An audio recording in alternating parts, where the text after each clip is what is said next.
Okay, so I'm going to introduce myself, and then we're going to go down the line, and everyone will introduce themselves, and then we're going to dive in to the importance of education in 360 reality audio with virtual mixing environment. There's many applications you guys can speak directly to because you're already doing it, but I'm just here to carry the conversation along. So, my first NAM was in 2008. I was head of marketing, artist relations, and biz dev for a company called Blue Microphones, which we ultimately had pro audio that went into consumer. And then I had a bunch of projects that I got to do, like the recording studio at Esquire House, House of Rock, and most recently with Ross and the Sony team, created an immersive creator experience, where we're pushing the boundaries of how artists would think about recording, which was partly the track that we just listened to that Scott, Nikki, Blumpy all recorded. Anyway, it's an honor to be here. It is Sunday Fun Day at NAMM, which means everybody probably had too much to drink last night. I might be also one of those people. Gus, go ahead and give us a little intro on you. Sure. My name's Gus Skinnis, and I've been working for Sony for a while. And right now I'm working on the 360 reality audio project, the tools to do this spherical panning in our spatial format. And the other thing is that we are now working with something called the virtual mixing environment, which is what we'll be talking about here today. And that's how you can experience a studio in your laptop and a monitoring system. Anyway, we'll get into all that, but it's pretty cool. Go ahead, Dave. Hello, my name is Dave Kahlberg. I teach at the Conservatory for Recording Arts and Sciences. I am honored to be up here with my students today, and I'm definitely honored to have Gus and Sony and Hero invite me to speak on the panel today. So we'll talk about the VME and how we could use this in an education environment. Yep. Let's go to John. Oh, John. It's all good. We're all in it together, right? It's an absolute pleasure to be joining you remotely. Thank you for letting me dial in.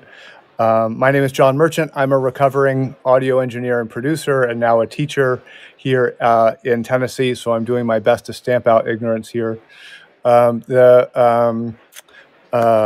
super excited to be a part of this panel and to see what the future of immersive audio is going to be.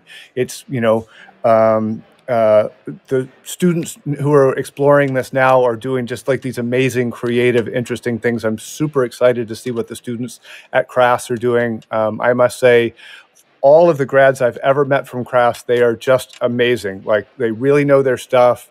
They come to work. They really are remarkable folks. I just actually had dinner with one of your alums, a guy named Daryl Thorpe, who's gone out and done some really amazing work. Makes you guys proud every day, and I'm excited to meet some of the folks who are doing that work now.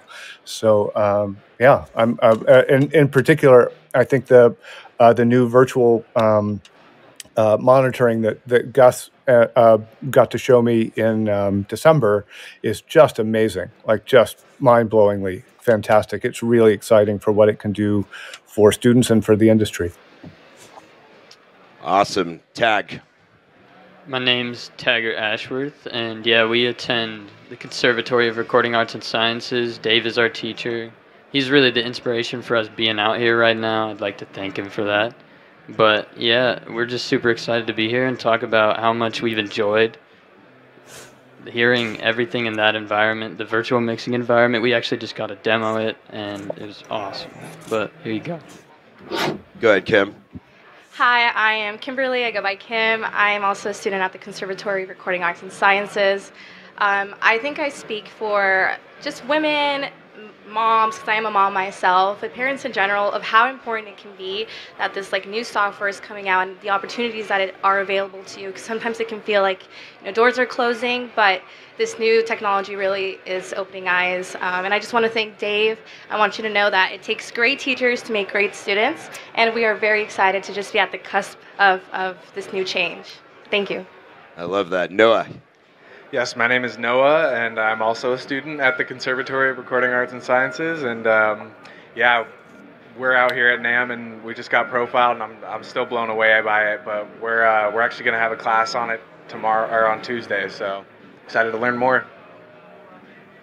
All right, so I'd love to kick this off, John, with you. In December, when you had the ability to, I guess, experience virtual mixing environment with Gus, what were some of the insights that you started to recognize in terms of the application for students, the next generation of recording artists and everything? What kind of applications are you seeing? Well, when you start to think about what it is that a school can provide, one of the things is we've always, I teach at Middle Tennessee State, which is the largest recording program in the United States. And one of the things that we worry about is making sure that our students have sufficient time on good monitoring, because they can, students have access to great tools, like what you have in Pro Tools or Logic in the laptop that you walk around in your bag is incredibly powerful. Like if you showed that to someone in 1984, their head would explode. They just wouldn't be able to process what's available today just without even thinking about it. But the thing that is really still remains elusive is this idea of having really high-end monitoring. It's one of the things we invested in at the school. It matters, and because you're only as good as what you can hear. You're going to make decisions based on what you're hearing, and rightly so. And so, if your monitoring is terrible, which is often true, well, at least it was true. I won't out my school, but my previous school monitoring not so good, and it can be hard to then get in and listen to your work, and it really holds you back. Right? If you're listening on bad monitors, it's like watching a movie through dark tinted glasses or with the screen taped off or something. It's just not telling you the whole story. It's a huge unfair advantage, and it's just that much harder to make good work. So if you can walk around, if you could go to a great room and have that room measured with your apparatus, right? We all listen differently. I'm sure you've heard 10,000 times today, head-related transfer function. The fact that each of our physiologies ingests audio differently means that we need to have a unique capture. And so what Gus and Hero did at Blackbird, which is one of this spectacular studio in Nashville, we sat down in one of their 714, I think it's the 714 room, and did a monitoring setup, and then they turned off the speakers, and it was just man, the accuracy on this is incredible. And so what that does for students when they have the opportunity to listen in a world-class environment, but still powered by their laptop, is just an incredible opportunity. How exciting that is to put everyone in the sweet spot of an amazing room all the time. Boy, is that a game changer. Like you can go to the lab now, right? So it's 2 a.m. and you're in the lab and, you're in headphones, but you're actually in the A room on campus, or maybe you went to visit a great studio and you got to shoot yourself there, and now you get to carry that with you. That's an incredibly powerful, it now means, you can be on an airplane or in your dorm and you're mixing in a spectacular space, and you can really trust the choices you're making. You can make things that are reliable. You will get better faster because you're not being held back by your monitoring. So, it's, the opportunities for what this means moving forward it's hard to understate how important this is. Yeah, that's well said. Dave, you're nodding your head. Do you want to take that as well? I do. Similar question? Well, yeah, I want to also kind of elaborate on that, accessibility to rooms as well. Conservatory has 12 world-class control rooms, but we also have anywhere from 300 to 500 students at any given time. So for students to be profiled in these world-class rooms and then have access to these rooms when they're at home, or even after leaving the conservatory and out on their internship, having this profile in, let's say, our D room, they know that room, they know the profile, and it gives them more confidence as young engineers to be able to always reference a space that you're comfortable in and that sounds good. So a student could be mixing, let's say, at their internship site, kind of unsure about the mix because it's a new room, but then put their headphones on, profile, and now they're in the D room and they know that the room is actually correct, or the mix is actually correct. Gus, where can people go right now that has been measured in the United States right now? What rooms have been measured where you can get your own profile? Well, you would have to go to a room that has the equipment to measure you in that room. In Los Angeles, it's Gold Digger. In New York, sorry. Hopefully soon it will be Blackbird. We're working with them. The equipment is there, but we're in talks, and also your place. Hopefully we're working on it. Kim, you just were measured. Give us that experience. For those who've not been measured and don't really know what we're talking about entirely, we keep talking about measurement, virtual mixing environment.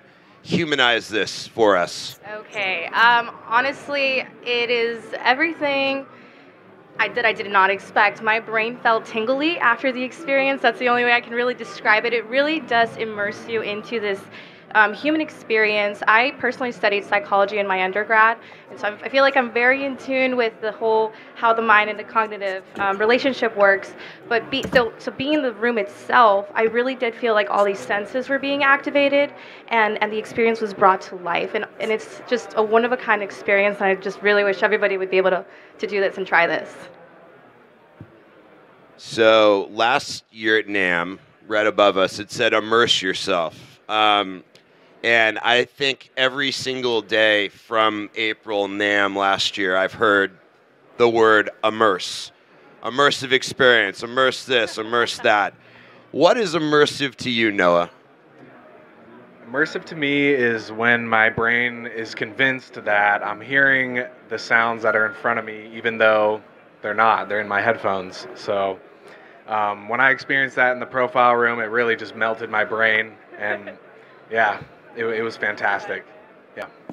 Tag, have you ever mixed or recorded in immersive? Like, there's Atmos, there's obviously Sony 360, there's others out there, quadraphonic sound. Have you ever mixed or recorded in that yet? Yes, I've done some Dolby Atmos mixing, and I want to try Sony mixing now as well, really badly after the demo.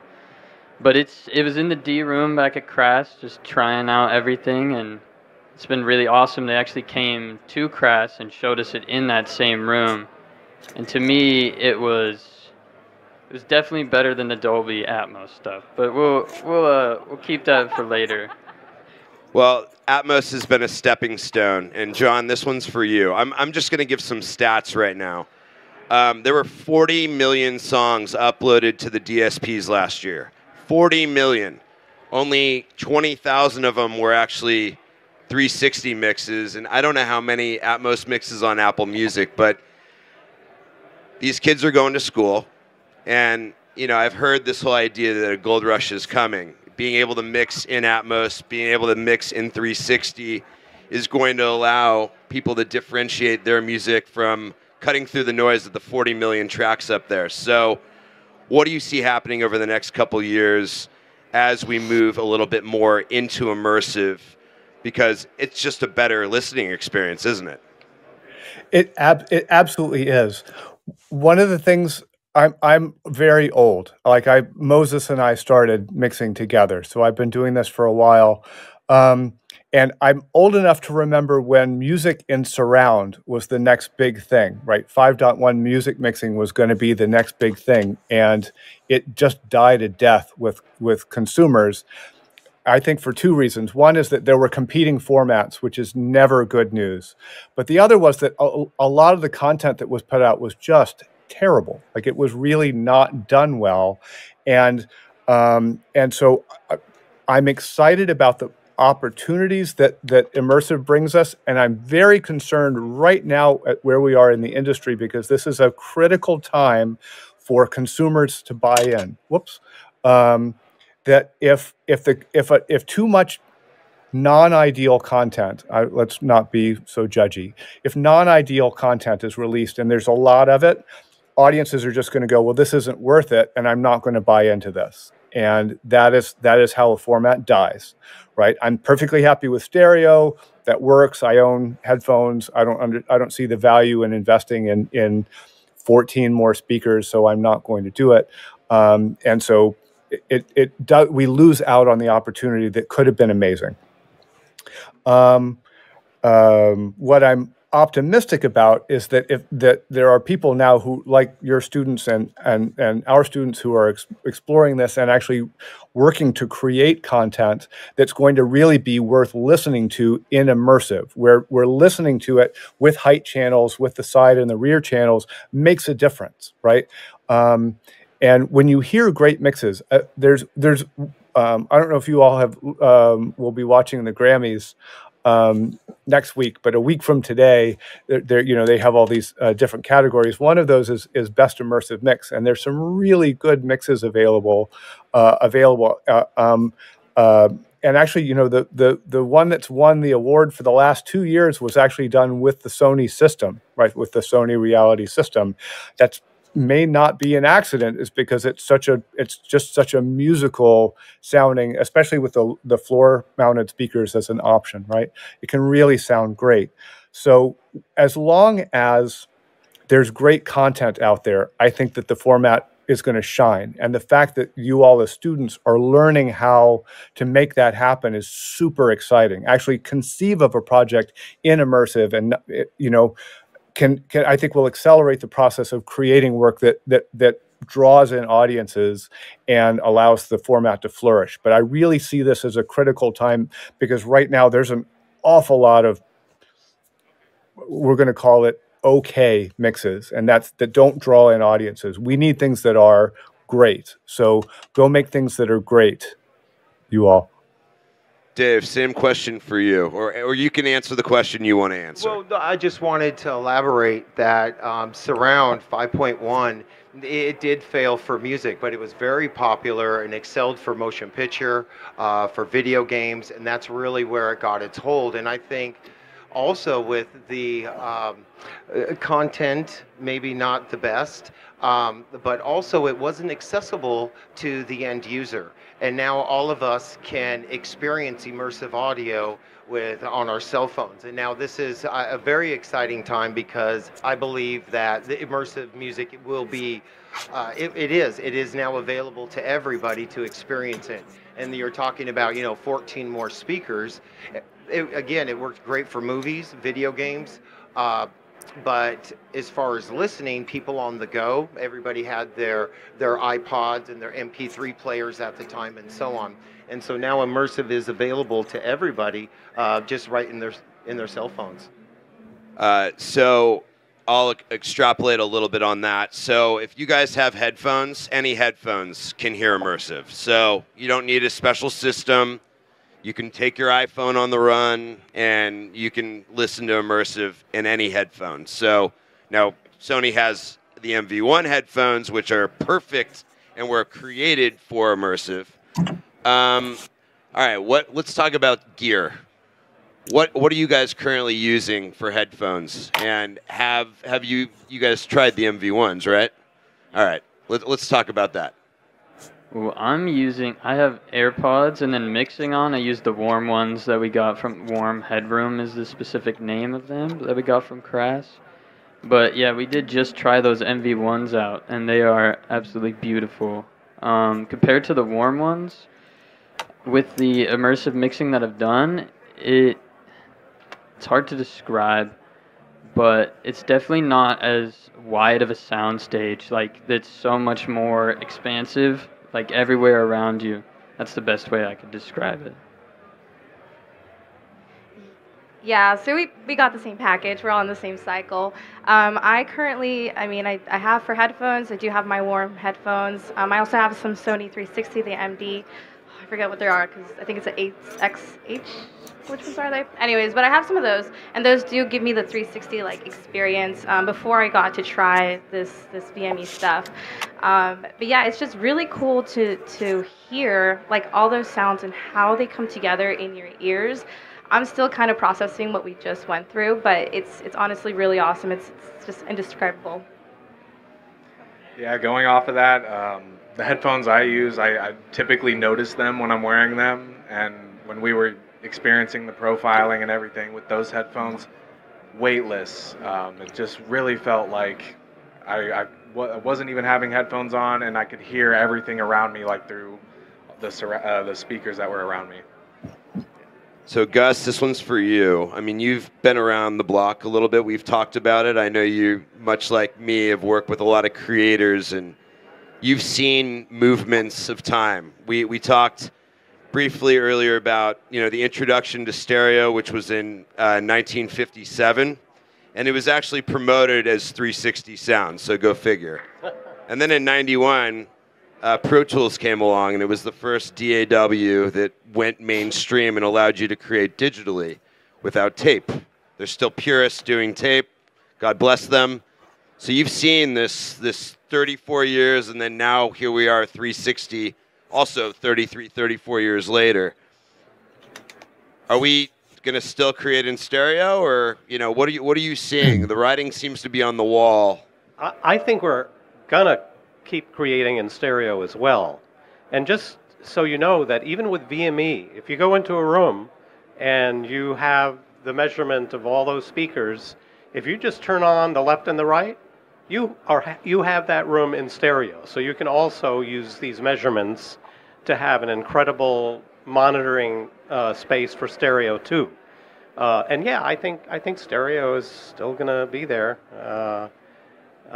And yeah, we're now up to 360, and I'm hoping there'll be higher sample rates someday. I think you're right about that. Processing speeds are getting faster. Computers are getting smarter. John, what have you seen? What applications have you also seen in students, just thematically? We don't need to necessarily touch on virtual mixing environment, but just thematically, what are you seeing that's driving kids into the studios?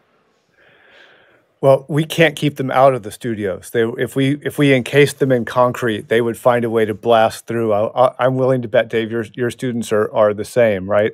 They're just so motivated to be there, which is spectacular. It's just so exciting. I think the big thing that I'm seeing is, this is particular with our kind of our forward-thinking students, is that they're actually creating for the format. So they're actually starting with the idea of creating a project in an immersive environment. And what is that like? And there aren't that many examples of that right now. Most of what you're going to hear on Apple and elsewhere is repurposed stereo, things that were done for a stereo multitrack. And for a lot of people, stereo is still great. I mean, it can be very effective and done well. It's a lovely, I don't always have to have that big 3D experience. Sometimes just a headlocked headphone experience is fine. But what I'm really interested in is to see what young content creators are going to do armed with this option, and starting with the idea of, okay, the end result is going to be playback in multi-channel with height channels. How do we harness that? What creative choices and decisions do we make at the beginning that will support that at the end? So that seems to be the thing I'm seeing, which is really exciting. I'm excited to see what students or what creative individuals are going to do with those tools. I think it's going to be great. I was recently watching an interview with Dweezil Zappa, and he was explaining, we were talking about immersive audio and so on, and just something that I was reminded of is Dweezil was talking about, if only my dad had this technology and then had the forethought that he knew that he could put sounds behind his listener, sounds in front of the listener, and so on. So I have to agree with you. I believe immersive audio is the evolution of how we listen to music. We started mono, we went to stereo, surround 5.1, 7.1, we put channels above us, but now we're object-based. And with the metaverse and all of these different types of immersive interactive experiences, I think this is the evolution of how we consume music, and not just music, movies, games, and all other experiences online. Yeah, you nailed it. I think applications for 360 immersive are sort of endless, because you talk about what is the future: VR, AR, gaming, live broadcasts. Has anybody been to the Sphere to see U2 yet? Live entertainment. I mean, it's all there. The writing's on the wall. Stereo's not going away. Don't get me wrong, but I think that you can't really bring stereophiles into the metaverse for the best experience, right? Well, you can. That's coming. The codecs are coming, and that is still, the metaverse. If in case you didn't know, it's just the internet. It's just the internet, but it's the progression of the internet. We started off with Web 1.0. Some of you remember they called it the information superhighway. And correct, it connected everybody with information anywhere in the world. Web 2.0 connected us with information and people. And that was the beginning of social media, MySpace, then Facebook, and so on. And now Web 3.0 is just the next progression of the internet, new devices, new technology. We're so used to opening up our laptops and having a Zoom meeting. Pretty soon, I talk to my students that instead of pulling out your laptop for the meeting, you're going to put on a headset, some glasses, and we'll be able to see each other and throw audio files to us across the room and grab them with our gloves and swipe and drop them in and that type of thing. So it's coming. We're not there yet, but all of the different. And hear the virtual space and be in the virtual space. And I'm actually working on virtual classrooms that will also support 360, where students can go in and actually mix and go through power up, power down sequences and so on, and then with the 360 audio. I love that. This is for you, John.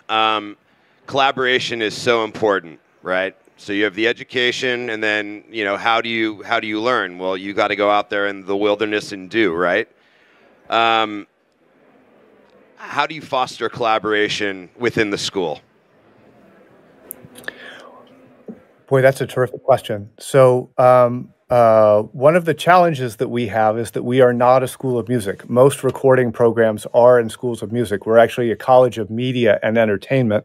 So we have lots of people who are on the creative side, but mostly technical, and not as many musicians around. So we do mixers fairly regularly, where we try to put our creative people together. And I don't know who said it, but I remember that someone was asked, what's the most important thing that you can do with a school? And it's like, well, if I were going to build a school, I would build the cafeteria and the dorms, right? So that they have places to live and eat and interact.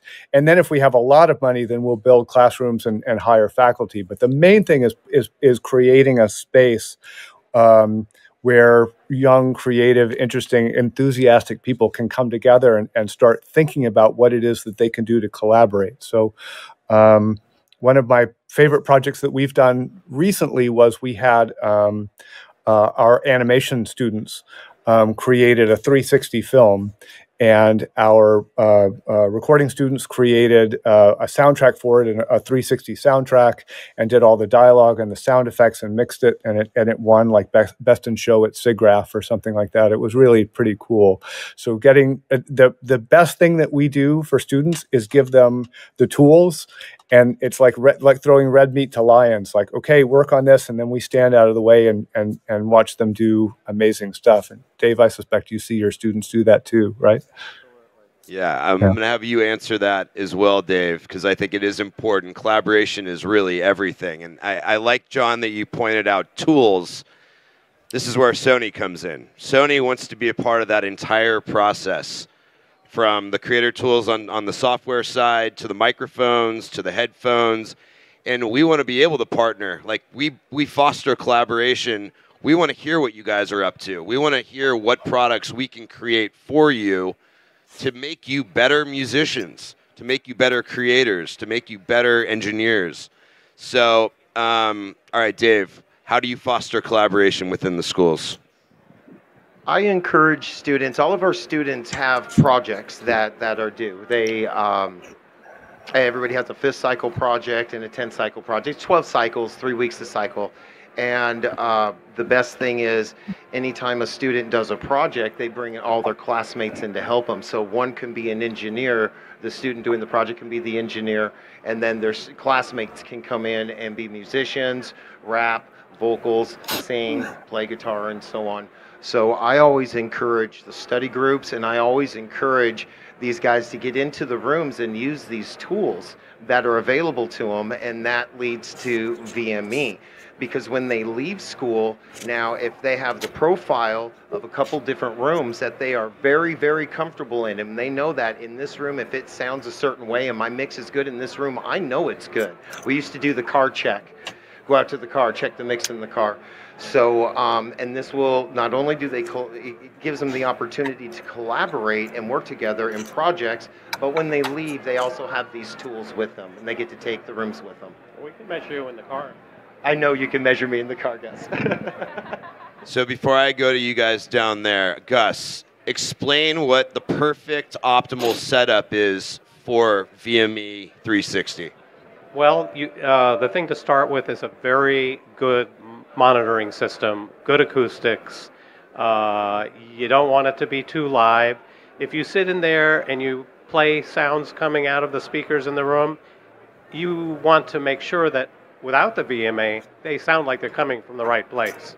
Because when you do the VME, whatever it is, that's what you're going to get. And if you're in there and you can't hear sounds coming from the right place, it's going to be the same thing when you put on the headphones. It'll be exactly the same.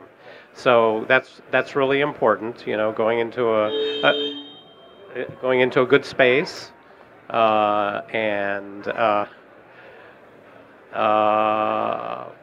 that's the main thing. That's the main thing. Just a good acoustical environment to be measured in, because what you hear is what you get.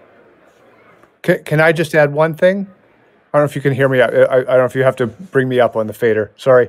So one of the big things, Gus, I just want to follow up on that, is the measurement process is absolutely critical. How you capture that person's you need to be in a great sounding space, but then the person doing the measurement really needs to know what they're doing. One of the things. It's all about precision and accuracy. You're absolutely right. Yeah, that's. I just want to throw that process itself. Yeah. Yeah, that's just hyper critical, and it's one of the advantages of going somewhere where they actually know what they're doing, like at CRAS or at Gold Digger or at Black. Like going somewhere where they know where they capture it correctly. Now you know it's reliable. Yeah, because when we do measurements here or with any time with VME, we even tape the wires to the phase so nothing moves when we're going through the measurements. We didn't do that in the past, and it's helped. You know, it's made a big difference. All right, collaboration, community, it's essential to song making. It's essential to where music is going. If anybody looks at all the Grammys that have been nominated for this year or for last year that's going to come out this year, there must be like 10 songwriters on almost every song that, you know, is up for a Grammy. You guys are in a critical time and a very exciting time because it's all about collaboration. Whereas before, 15 years ago, you know, songs that were up for Grammys might have like 2 writers on it. They might have one engineer, one producer. The engineer and producer might have even been the same person. So it's really changed. It's an exciting time. So let's talk about collaboration. What's one of the most exciting collaborations, Noah, that you've had, and where did you like foster that collaboration? I mean, it probably wasn't just like, let's go to the studio, and I mean, because you can make music anywhere. Right, yeah, and I just starting at Crass, the console experience was just something that I gravitated towards too. So when I have classmates like Kim and Tag, I just bring them in and I get to record them, and yeah, it's just a really healthy experience because, you know, we're all on the same page. We're all trying to collaborate and just have fun with it, but also troubleshoot if things go wrong. It's just a very streamlined experience where really there's no butting of heads, and if there is, we can talk it out, you know. So. Yeah, cool. Collaboration. Honestly, I really glad that we're talking about this. When I first started CRAS, you go into the mentality that there's going to be multiple people there that have the same purpose. We're all here. We love music. We love audio. We want to create this human experience, which at the end of the day is what art is. It's an expression of a human experience. So when we have our projects that are requirements, that kind of opens the door to start asking other students like, hey, I sing. Do you play guitar? Do you want to work together? I'm currently working on a song with a younger cycle that's like a younger student below me. He's making the beat. Tag is adding some different arrangements. I'm adding the lyrics. We're in the studio. There's 5 people feeding off of the energy of each other, and it really brings that project to life. It honestly just kind of reminds you that sometimes you're stuck as an audio engineer, you can kind of get stuck in the technical side of things, but when there's other people there and it's just fun and that's what it's supposed to be like, it is just very heartwarming. It's very motivating. It makes you want to do it again. It gets you excited for the studio. And I'm kind of a social queen myself, so I like to facilitate projects for my classmates as well. So if I know I can't do this session, hey, Tag is a really cool engineer. He's available this day. He's going to treat you right, and he has a good vibe. And so it's pretty cool to work with other people. I think that is really what creates this fun and motivating environment. Tag. I have to just echo everything Kim just said, because we were just in the studio last week working on that same exact song she's talking about, and just the whole experience of seeing everybody get to work together and find their flow in the studio and find their ability that they like to do, that piece that really drives them forward in what they're doing was really awesome, and just being able to be a part of that too is so much fun. So Yes, sir. Looked like you had something you wanted to say. Oh, I'm just happy for my students, and when you walk down the hallway at CRAS, and everybody's just 300 to 500 students, all with the same passion. Some are there for live sound, some are there for post-production, some are there for video games, some are there for music, and then everybody gets together with the thing that they like, and when everybody brings something to the table, then the project, it just has, I'm at a loss for words, but it's always better when you have multiple people involved in a project and everybody puts in a little bit. It creates for a more human project. And yeah, I'm just happy for my students and the fact that they do have all these projects, and then they all bring each other in to perform and to engineer. And sometimes it's lower cycle students that are really nervous, and they'll like, listen, I'll just wrap cables. It's like, that's okay. And you can come in and you wrap cables, and they get used to being inside the studio, and they see the whole flow, and then they have more confidence the next time they come in. So the whole collaboration thing is great. Well, there's no slowing down for creators out there. I recently read a stat, John, that the DAW, digital audio workstation market, is nearly $3 billion as of last year. Wow. And it's supposed to get by 2030 to $5.4 billion. I mean, I guess the writing's on the wall. There is, again, frame of reference, all we're talking about is the growth that we're going to see over the next six years. But people are going to be creating a lot of audio. People are using, what DAW do you guys use, just out of curiosity? I use Pro Tools and FL Studio. Pro Tools and Reaper, thanks to Dave K. Pro Tools, Reaper, and Logic. All right. Sounds like we have consensus Pro Tools. Oh, go ahead, Gus. Sonoma. Now I know why you wanted to answer that question so bad. He's the outlier here. That was actually made me very happy. When I met Gus, I did not realize his position, Super Audio Center and Sonoma Software.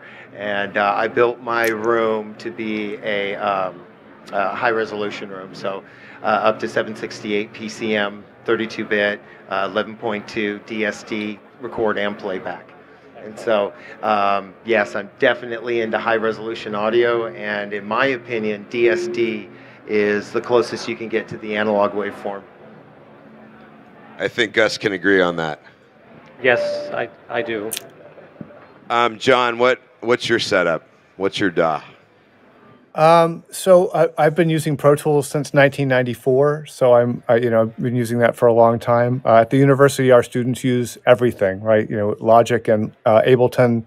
Lots of students who do like Reaper, especially the ones who are doing immersive work. FL Studio seems like it's the new gateway drug for producers. Or Audacity, right? That's a lot of people come in with Audacity because it's free and it's actually not bad, or GarageBand, or Studio One is one I see a lot as well. And I got to be honest, I teach a producing class, and I just met with the students, and I was like, guys, I don't care for that particular class. I think it was Kim, you had said that there's just lots of focus on the technical part of things, and that's true. So many of our students just think that a record starts with the microphone and not with the player on the other side of it. So one of the things that I try to tell them is, look, there's this wonderful Ed Cherney quote that says, if I ask you to dig a trench, I don't care what shovel you use. I just care how wide and deep the groove is. Audiences aren't interested in tools. We are, obviously, and people can be very passionate about the tools that they use, but I really think the best tools are the ones that you have, available and that you know.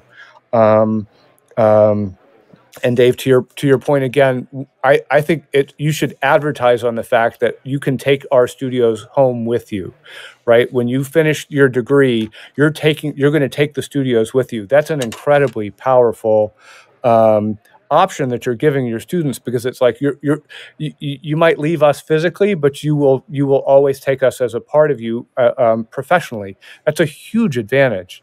I just wrote your next mix ad, but yeah, I really think that that's something that you should, and I hope as students you all will really take advantage of. Obviously, the fact that you're here means that you are, which is great. Good for you.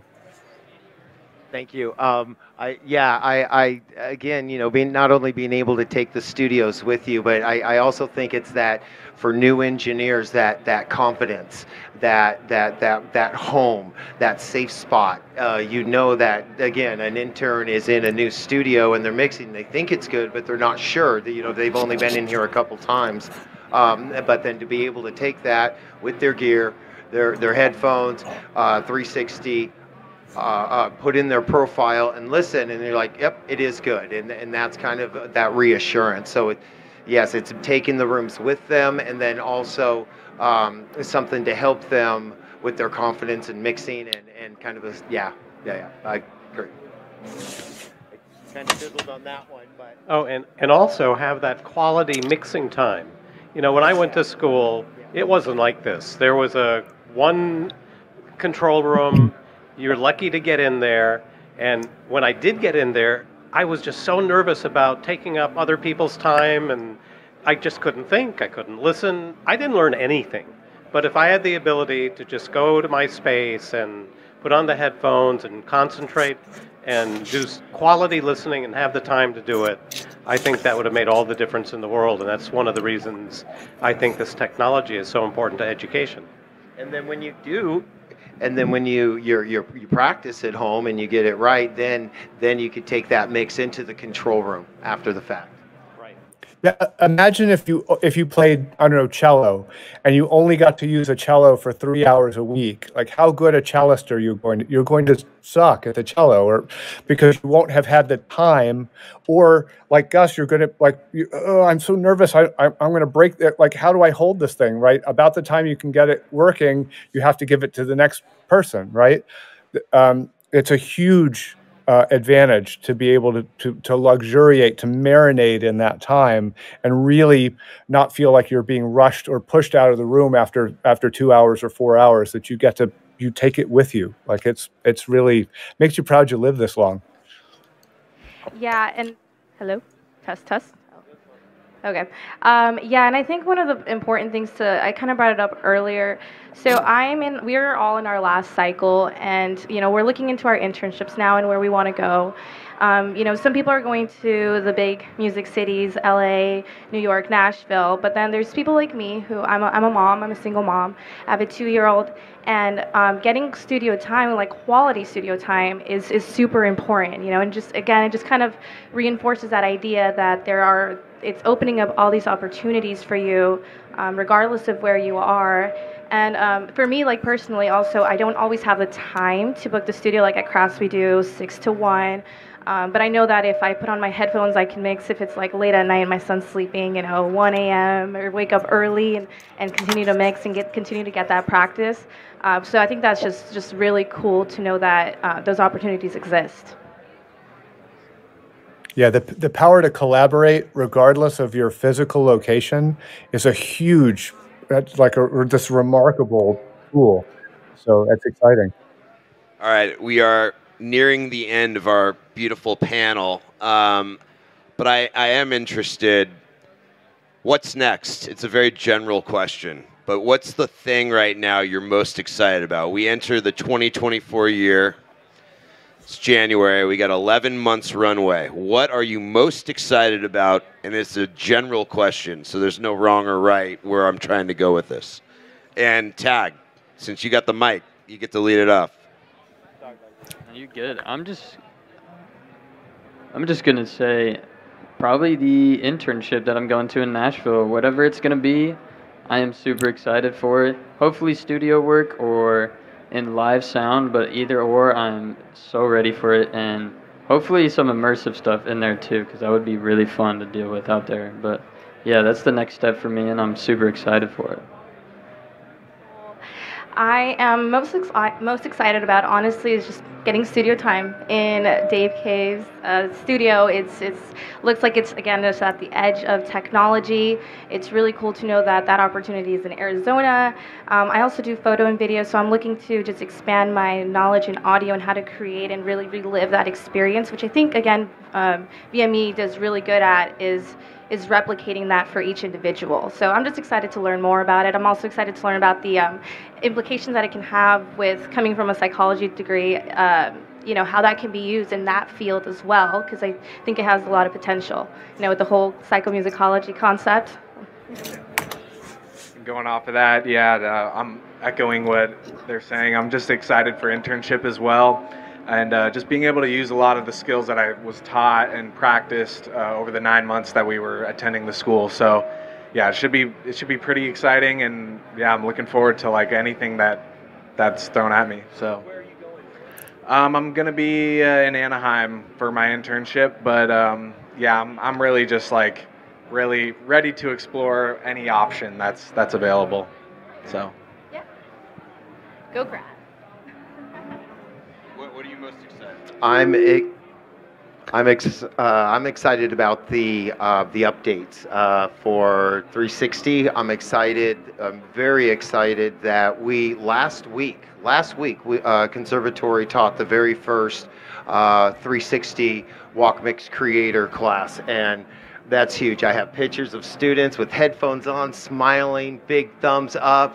They're moving things around, and it's blowing their mind. And I'm excited to bring more of this tech to the students. And I'm excited for the updates. And I know Sony has the 360 has a new update. So as soon as I get home, I'm downloading that, and getting that going.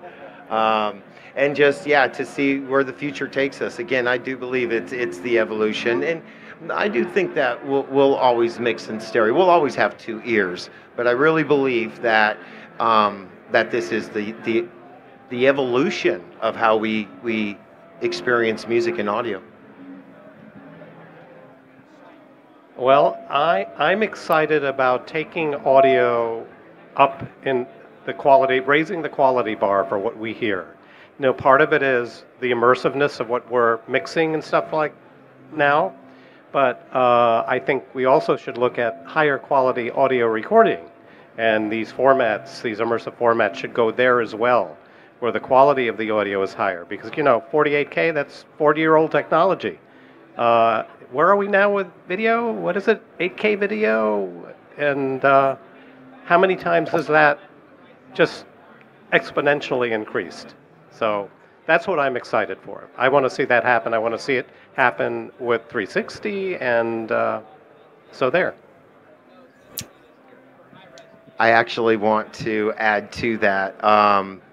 I feel that for so long we have been graphics driven, graphics, and nobody has really paid attention to the audio. And I think that we are just now getting to the point that we're realizing it doesn't matter how good the graphics are. If the audio isn't there to support it, it will not trick your brain. When you have the audio, and if you're in VR, and if you have the audio to support that visual, it takes you to a different world.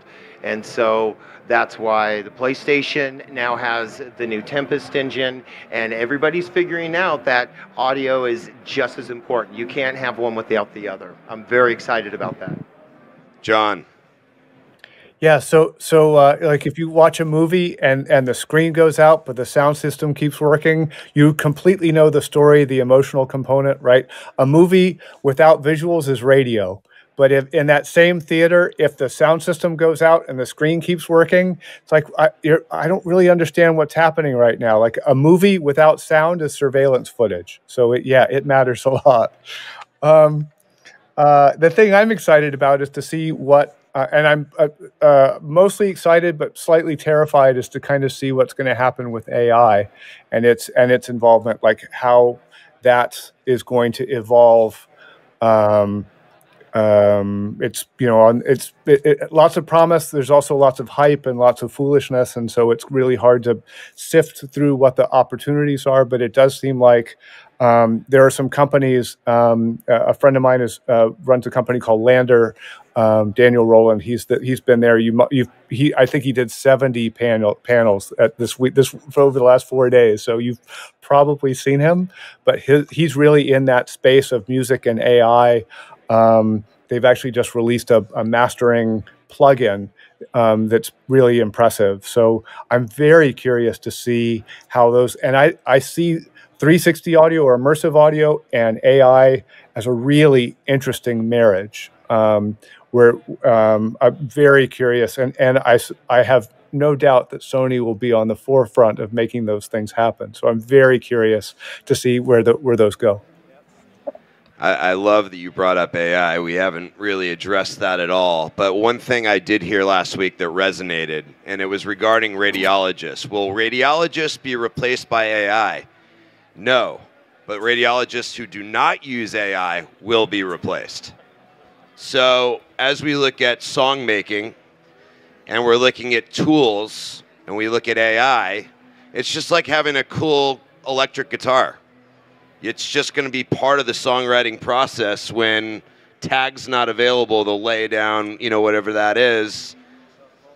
Yeah, I mean, so it's an exciting time, and AI is going to disrupt every business. But if you can figure out how AI plays a role in what you're doing, drop the mic. Let's go. I want to thank everybody for coming out today. It's awesome to see Sunday Funday NAMM. You guys are an awesome audience. I hope people checked it out. We were live streaming as well. Oh, great. Thank you all for joining us from Tennessee, from coming out from Phoenix, coming out from Colorado, Anaheim, LA, and we hope to see you guys next NAMM. This is our last panel, so thank you all for being here. Thanks, guys.